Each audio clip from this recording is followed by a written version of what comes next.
Maaaring paboritong cartoon ng lahat si Peppa Pig. Pero kahit sa mundo ni Peppa, may mga nakakatawang pagkakamali sa animation. Tulad na lang sa eksenang ito, kung saan umiikot si Mandy Mouse sa kanyang wheelchair. Kung i-pause sa tamang frame, makikita na wala ang mukha niya. Sa musical instruments episode ng Bigyan ni Daddy Pig si Peppa ng drum, may kakaiba. Walang strap, tali, o kahit ano para hawakan.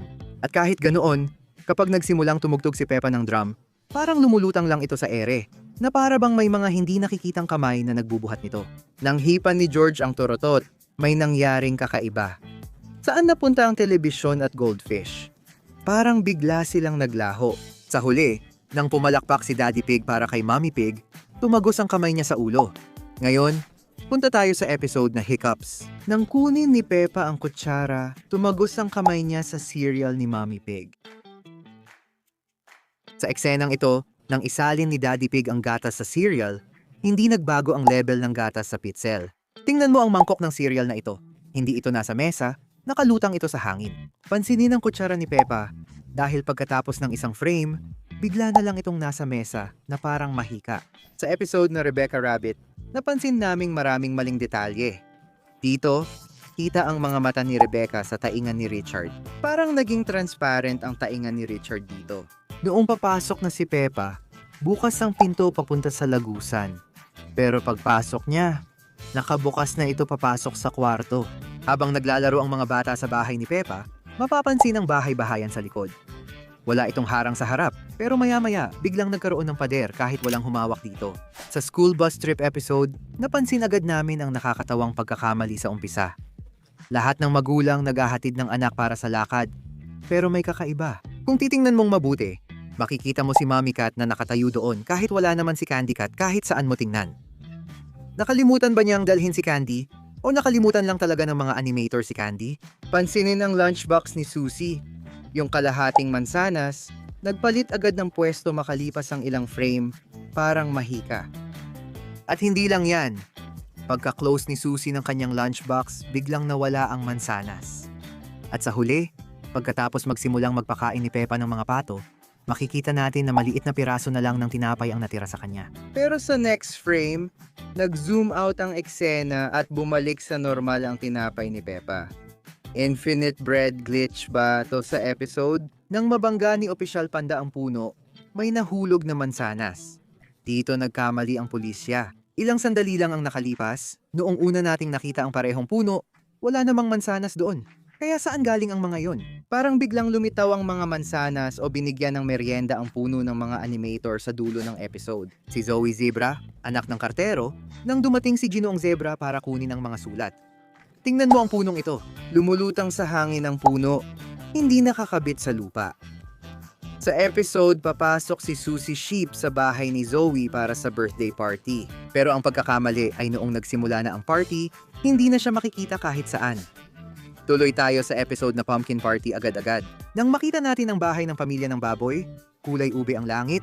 Pero nang nasa kusina na si Daddy Pig, kulay asul na ang langit. Sa loob lang ng ilang segundo, nagpalit agad ng kulay ang langit. Pagdating ni na Peppa at mga kaibigan sa bahay ni Susie, sinalubong sila ni Mommy Sheep. Pero paglabas ni Susie, nawala si Mommy Sheep. At sa huli, habang nag-uusap sina Susie at Madam Gazelle, tingnan mo ang salamin dito. At hindi natin pinag-uusapan ang nawawalang anino ni Madam Gazelle, kundi ang kulay ng pader. Magkaiba ang kulay ng pader sa refleksyon at tunay nitong kulay sa episode. Nasa trampoline park tayo ni Miss Rabbit habang nagbibigay siya ng tagubilin. Sa likod niya, may bakanting mesa at rack ng sapatos. Matapos magbigay ng tagubilin si Miss Rabbit at bumalik sa mesa, may asul na bota na biglang lumitaw sa mesa niya, na dati namang walang laman. Hindi lang ito ang nangyari. Asul ang sapatos ni Susie, pero paghubad niya, naging ube ito. Marami pang makulay na pagkakamali sa episode na ito, gaya ng bota ni na George at Richard. Pula at asul ang mga ito, pero nang nilagay nila ang bota sa mesa, naging berde at ube. Sa huli, habang tumatalon si Susie sa trampoline, ube ang padding nito. Nang ituro niya na si Daddy Pig ay nasa trampoline, asul na ang padding. Ngayon kaarawan ni Lolo Pig.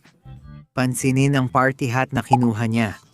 Nag-iba talaga ang kulay nung sinuot niya ito. Pagkatapos, sa mesa kung saan nakaupo sina Lola at Lolo Pig, makikita mong malinaw na may 4 na napkin na nakalatag. Nang ginamit ni na Peppa at George ang dalawa bilang party hats, naubos bigla ang napkin habang nagsisilbi pa ng spaghetti ang mga waiter. Makikitang nakaupo si Ginang Pusa kay Ginang Aso, pero sa sumunod na eksena, kay Ginoong Pusa na siya. Maliban kung marunong siyang mag-teleport, mali ito ng mga animator. May isa pang detalye. Tingnan mo ang bulaklak sa damit ni Mami Baboy bago at pagkatapos magsabi si Lolo Baboy na matanda na siya para sa party. Mapapansin mong nag-iba ang disenyo ng bulaklak. Sa simula ng episode na Pumpkin Competition, ipinaliwanag ni Madam Gazelle ang mga patakaran ng paligsahan. Bantayan mo ang likuran, lalo na ang 2 kalabasa, isa sa ibabaw ng bookshelf at isa sa berdeng cabinet sa kaliwa. Pero ilang sandali lang pagkatapos, nang itinaas na ng lahat ang kanilang kalabasa, bigla na lang nawala ang 2 iyon. At pagkatapos, na parang walang nangyari, biglang lumitaw ulit ang 2 kalabasa. Hindi lang iyon ang tanging nangyaring biglang pagkawala. Nang sabihin ni Danny na wala si Peppa, may bakanting pulang upuan sa tabi niya. Sa sumunod na eksena, lumitaw si Rebecca na nakaupo na sa pulang upuan. At ang dati niyang upuan ay misteryosong napunta sa tabi ni Susie. Nang makuha ni Pedro ang premyo, napansin ang upuan niya. Isang sandali kahel, tapos mapusyaw na asul. Baka premyo niya ay libreng ganda ng upuan. Maraming mali ang episode na charity shop. Napansin mo ba suot ni Lola Wolf? Ube ang umpisa, tapos nagiging teal. Nang magdesisyon ang pamilya ng baboy kung ano ang ipamimigay, tingnan ang computer sa likod. Habang gumagalaw si Peppa mula kaliwa papuntang kanan, bigla itong nawawala. At sa halip, isang lumang upuan ang lumilitaw. Nang ipakita ni Mami Baboy ang libro kay Daddy Baboy, bumalik ang computer at lumipat sa kanan ang upuan. Sa ang pista sa paaralan, may mabilis na pagkakamali sa animasyon. Tingnan kung mapapansin mo ito. Ayan, Peppa, tigre ka na. Kung pababagalin natin ang eksenang ito, makikita natin sa pinakahuling frame ng eksena na parang mahika na lumulutang ang paintbrush sa hangin. Sa episode na ito, gumawa si Daddy Pig ng dinosaur na lobo para kay George. Una, walang tali ang lobo, pero nang tumakbo si George, biglang may tali na ito na parang magic. Pumunta ang pamilya Baboy sa tabing dagat para mag-enjoy. Pagdating sa tabing dagat, inilabas ni Peppa ang mga tuwalya, balde, pala, at bola mula sa basket. Nagkamali siya pagkatapos lagyan ni Mommy Pig ng sunscreen sina Peppa at George. Makikita natin na bumalik na sa basket ang balde at pala sa likod nila, kahit nakita nating inilabas ito ni Peppa kanina. Sa The Great Barrier Reef episode, nagpatuloy sina Peppa at pamilya sa bakasyon nila sa Australia. Sa umpisa, makikita ang barbecue grill sa tabi ng pinto. Pagkalipas ng ilang sandali sa episode, sumakay ang lahat sa submarino ni Ginang Kangaroo para sa isang kamanghamanghang pakikipagsapalaran upang tuklasin ang Great Barrier Reef. Pagbalik nila mula sa dagat, mapapansin nating wala na ang barbecue grill.